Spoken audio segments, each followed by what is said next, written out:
All right, picking up where we left off. We left off with the constitutional country of Wales.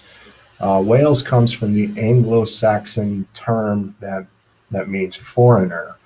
It's home to a tough group of people who were pushed there years ago um, for the original descendants into this infertile, wild, mountainous, sometimes unforgiving western region on the western edge of Great Britain.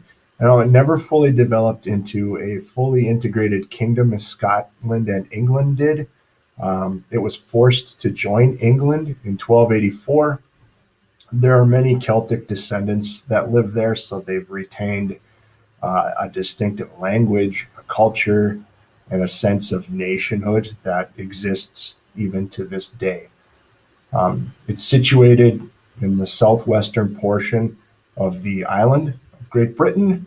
The economy has traditionally been that of coal and slate mining, and many of the Welsh have also worked the machinery in the factories and the steel and iron industry during the Great Industrial Revolution and beyond.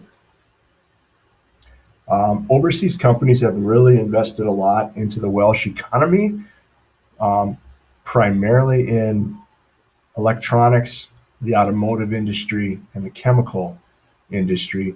But Wales still lags behind other regions of the United Kingdom in terms of economic development and prosperity. In fact, in Wales, the sheep outnumber the people. All right, Northern Ireland.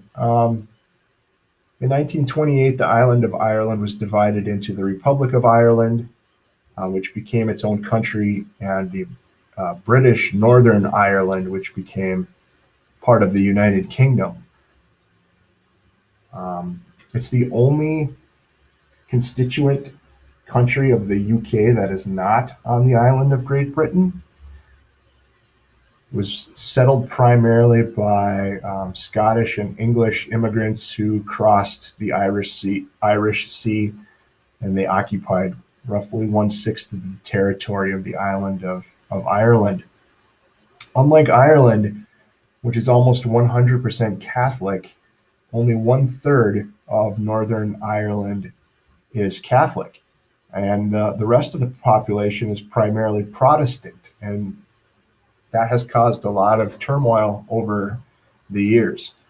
Catholics in Northern Ireland have claimed that they've been discriminated against by the Protestant controlled government. The Catholics, for the most part, in Northern Ireland want a union with Ireland, and the Protestants, obviously, are determined to remain part of the United Kingdom. For years, Northern Ireland has been synonymous with violence and terrorism. During the late 20th century, like from beginning in the 1960s and ending in 1998, there was this period of time that people in Northern Ireland called the Troubles. And internationally, it was known as the Northern Ireland conflict. It was fighting amongst British Army forces, so UK security forces, paramilitary groups, such as the Irish Republican Army, or the IRA, which was a terrorist organization that sought to end British rule in Northern Ireland. And there were also Protestant paramilitary groups, terrorist organizations such as the Ulster Volunteer Force, the Ulster Defense Association, and the Ulster Freedom Fighters. More than 3,500 people died during this time. 52% of them, a majority of them, had been civilians.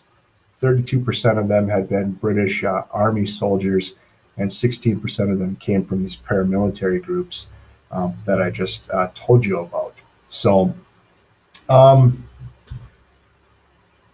England and Scotland and Wales and Northern Ireland, they're not separate independent nations. They're all part of the United Kingdom, but they have acquired a considerable amount of autonomy from the central government in London. In 1999, the Scottish Parliament and the Assemblies for Wales and Northern Ireland were established.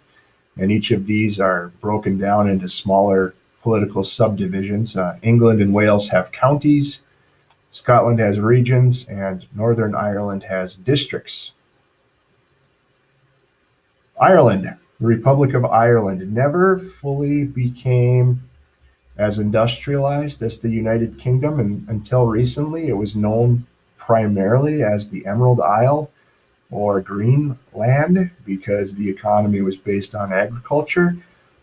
Things have changed there now, and industry has eclipsed agriculture. And Ireland now has one of the fastest growing economies in Europe. It's modern, it's dependent on trade, and it's dependent on tourism.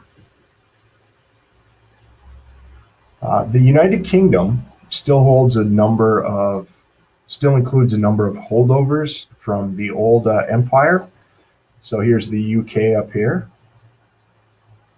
The UK still includes Bermuda, the British Virgin Islands, Gibraltar, Pitcairn Islands over here in Oceania, east of Australia, and the island of St. Helena in between the continent of Africa and South America.